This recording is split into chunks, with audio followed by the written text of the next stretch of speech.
Assalamualaikum warahmatullahi wabarakatuh. Perkenalkan, saya Wahyu Retno Wulandari dari SD Negeri Mampang 2 Kota Depok, calon guru penggerak angkatan 8 dengan fasilitator Bapak Halim Mulyono MPD, dan pengajar praktik saya adalah Bapak Herlambang Saleh Eshom. Pada pendampingan individu kali ini,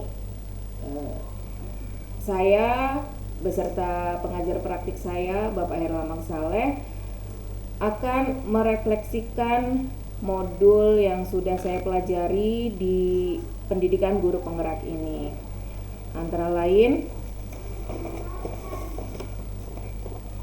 dalam modul 2.2, saya sudah belajar tentang keterampilan atau kemampuan sosial emosional. Dalam modul ini diajarkan atau diberikan materi mengenai pembelajaran sosial emosional. Pembelajaran sosial emosional ini adalah pembelajaran yang dilakukan secara kolaboratif oleh seluruh komunitas sekolah. Proses kolaborasi ini memungkinkan anak dan pendidik serta tenaga kependidikan di sekolah untuk memperoleh dan menerapkan pengetahuan, keterampilan, dan sikap positif mengenai aspek sosial dan emosional agar dapat antara lain memahami, menghayati, dan mengelola emosi sebagai kesadaran diri. Jadi dalam keterampilan sosial emosional ini ada 5 aspek yang harus dipelajari. Antara lain tadi yang pertama adalah kesadaran diri. Dan yang kedua, menetapkan dan mencapai tujuan positif atau manajemen diri. Dengan memanajemen diri kita dapat menekan sosial emosional kita. Dan yang ketiga, merasakan dan menunjukkan empati kepada orang lain. Inilah yang disebut dengan kesadaran sosial. Nah, pendidik, siswa, dan tenaga kependidikan ini bisa diajarkan tentang kesadaran sosial. Bagaimana cara kita untuk bersosialisasi dengan yang lain. Dan KSE yang keempat adalah membangun dan mempertahankan hubungan yang positif. Inilah yang disebut dengan keterampilan membangun relasi. Dengan kemampuan relasi ini, kita bisa melatih peserta didik agar bisa berorganisasi. Dan keterampilan yang kelima adalah membuat keputusan yang bertanggung jawab. Nah, pengambilan keputusan yang bertanggung jawab ini harus ditanamkan sejak dini kepada peserta didik, karena dengan pengambilan keputusan yang bertanggung jawab, siswa tidak akan gegabah dalam mengambil keputusan. Kemudian dari modul 2.2 ini kita juga belajar tentang metode CASEL ya, CASEL, Collaborative for Academic and Social Emotional Learning. Dan kita belajar tentang well-being ya, kesejahteraan psikologis, di mana sebuah kondisi individu yang memiliki sikap yang positif terhadap diri sendiri dan orang lain dapat membuat keputusan dan mengatur tingkah lakunya sendiri ya. Jadi selain memenuhi kebutuhan dirinya, mereka bisa mengelola lingkungan dengan baik. Di modul 2.2 ini saya juga belajar tentang mindfulness ya. Mindfulness itu adalah kesadaran penuh, yaitu kesadaran yang muncul ketika seseorang memberikan perhatian secara sengaja pada kondisi ya yang dilandasi rasa ingin tahu tanpa menghakimi dan kebaikan. Ya, ini adalah kompetensi sosial emosional. Nah, dari sini bisa saya simpulkan ya, dari materi yang saya pelajari di modul 2.2 ini, kompetensi sosial emosional itu antara lain ya, kompetensi yang berhubungan dengan pengetahuan, keterampilan, dan sikap mengenai aspek sosial dan emosional. Ada yang pertama adalah kesadaran diri, yang kedua manajemen diri, yang ketiga kesadaran sosial, yang keempat keterampilan berelasi, dan yang kelima adalah pengambilan keputusan yang bertanggung jawab. Nah, jika kelima kompetensi sosial emosional ini bisa ditemukan dalam program pengembangan anak, maka akan terbukti efektif untuk menumbuhkan kecerdasan emosional anak ya. Jadi bukan hanya kecerdasan intelijensi saja yang kita dapatkan dari guru penggerak ini, tetapi kita bisa mengelola bagaimana emosional dan sosial anak itu harus dibentuk. Itu yang saya pelajari dalam modul 2.2. Selanjutnya pertanyaan kemudian, apakah ya dalam di sekolah saya sudah merencanakan bagaimana pembelajaran sosial emosional ini yang akan saya terapkan di kelas saya. Dengan kesadaran tadi yang sudah saya sebutkan 5 itu, menurut saya itu sangat penting jika diterapkan dalam pembelajaran. Maka dari itu saya sudah merencanakan bagaimana pembelajaran sosial emosional ini supaya saya masukkan dalam setiap pembelajaran. Sebenarnya di setiap pembelajaran yang sudah saya sampaikan itu sudah dimasukkan pendidikan atau kemampuan sosial emosional. Namun ya supaya lebih berkelanjutan. Nah, jadi kita harus merencanakan setiap kemampuan tadi. Perencanaan yang sudah saya buat antara lain ya, dalam pembelajaran itu biasanya saya selain memicu anak untuk individu ya, kami atau saya itu membentuk kelompok. Jadi pembelajaran kelompok itu supaya apa? Supaya mereka itu bisa ada kemampuan berelasi.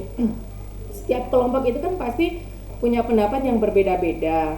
Nah, dengan mengajarkan kemampuan berelasi dan keputusan yang bertanggung jawab ini, maka siswa-siswa dalam kelompok itu tidak saling beradu pendapat. Oh, pendapat saya yang paling benar, tidak. Tapi dengan kerja kelompok ini kita masukkan atau sisipkan bagaimana caranya untuk mengelola emosional ketika pendapatnya tidak diterima.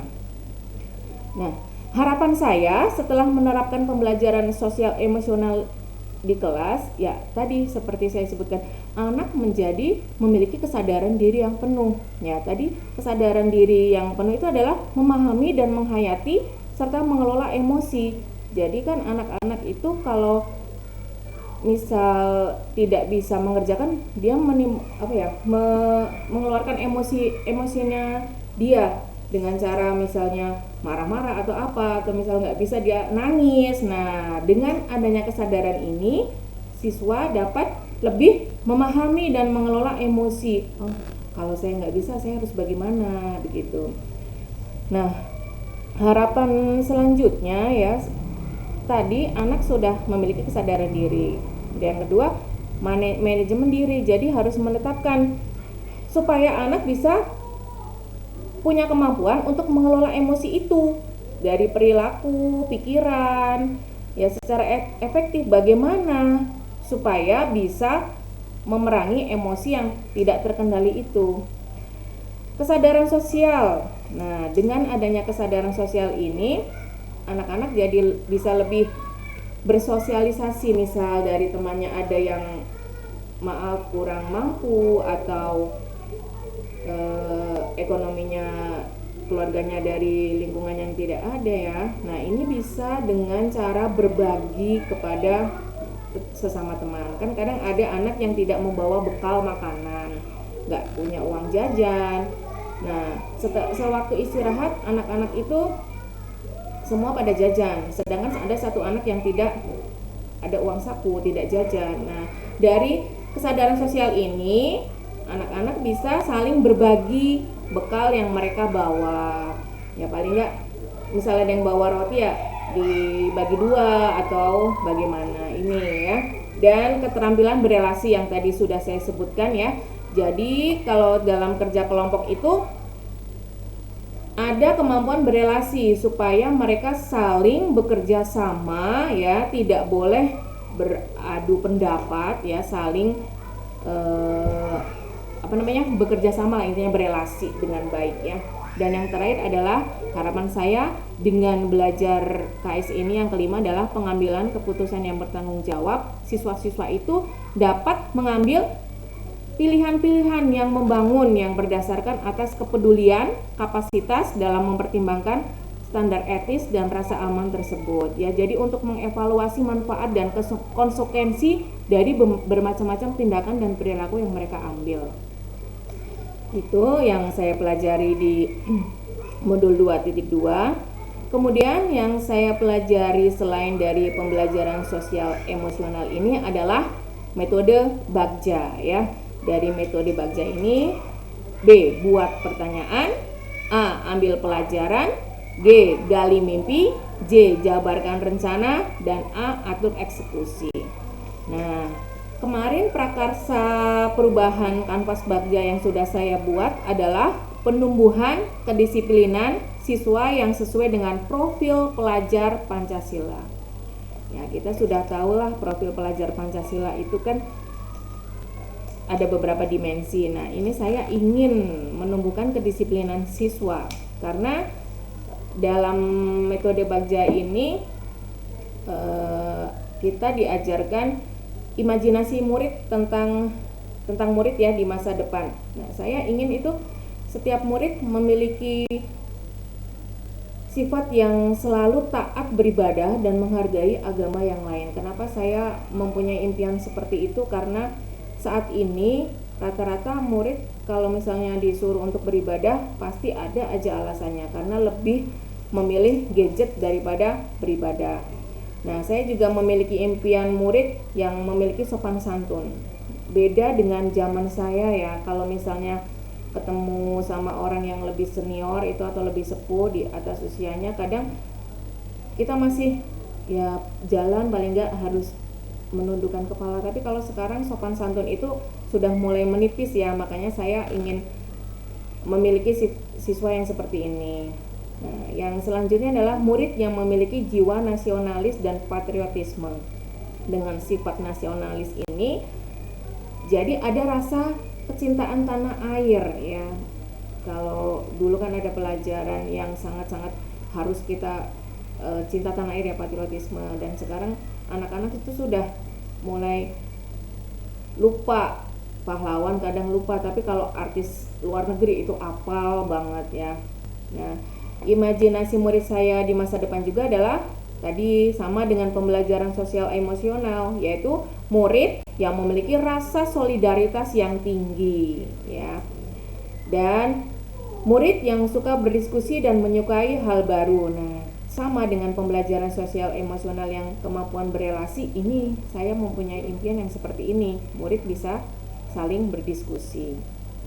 Murid yang berani tampil dan berpendapat, serta murid dengan lulusan yang berkualitas. Inilah impian murid saya di masa depan.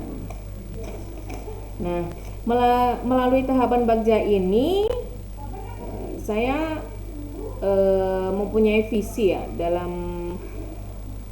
pendidikan guru penggerak itu juga kita harus membuat sebuah visi guru penggerak yang bisa kita terapkan atau bisa kita impikan untuk murid-murid itu. Nah, dari tadi yang impian murid saya di masa depan itu saya susun menjadi sebuah visi ya. Visi saya adalah terwujudnya generasi bangsa unggul yang berkepribadian dan berkebudayaan serta memiliki jiwa nasionalisme yang tinggi sesuai dengan profil pelajar Pancasila. Jadi saya memiliki visi atau impian yang seperti itu. Nah, tantangan saya dalam menerapkan tahapan Bagja ini untuk mencapai visi ya tadi itu. Murid saya itu banyak yang masih malas untuk beribadah karena saya visinya kan memiliki terwujudnya generasi bangsa unggul yang berkepribadian. Jadi saya PR-nya ini adalah memperbaiki pribadi dari masing-masing murid ini. Banyak yang saya mengajar kelas 6 dan waktu saya tanya untuk ibadah masih banyak yang suka ini ya, suka bolong-bolong dalam sholat gitu. Atau yang laki-laki sholat Jumat itu masih disepelekan. Jadi ini PR saya ya, dan yang berkebudayaan serta sifat jiwa nasionalisme yang tinggi. Setiap upacara mereka rata-rata masih bercanda ketika ada pengibaran bendera. Jadi mereka menganggap itu hanya sebuah rutinitas setiap hari Senin.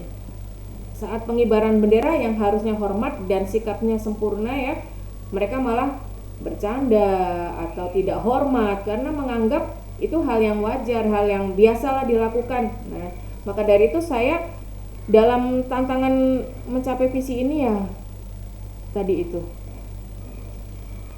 Dan yang harus saya perbaiki ke depan terkait dengan pelaksanaan tahapan Bagja untuk perubahan diri saya ya, supaya saya bisa mencapai visi saya adalah dengan memberikan teladan kepada siswa-siswa saya dengan cara ketika ada tambahan pelajaran atau ketika ada waktu yang pas dalam melaksanakan ibadah, saya ajak mereka untuk selalu melaksanakan atau tidak menunda ibadah. Dan kemudian perubahan diri ya tadilah, pasti kita harus menjadi tauladan yang baik. Kita harus bisa menjadi contoh bagi siswa didik kita supaya apa yang saya impikan dengan visi terwujudnya generasi bangsa unggul yang berkepribadian dan berkebudayaan serta memiliki jiwa nasionalisme yang tinggi sesuai dengan profil pelajar Pancasila ini dapat terwujud. Ya. Demikian paparan dari saya. Kurang lebihnya bila ada tutur kata yang kurang berkenan atau tutur kata yang kurang tersusun rapi, saya mohon maaf yang sebesar-besarnya. Wabillahi taufik wal hidayah. Wassalamualaikum warahmatullahi wabarakatuh.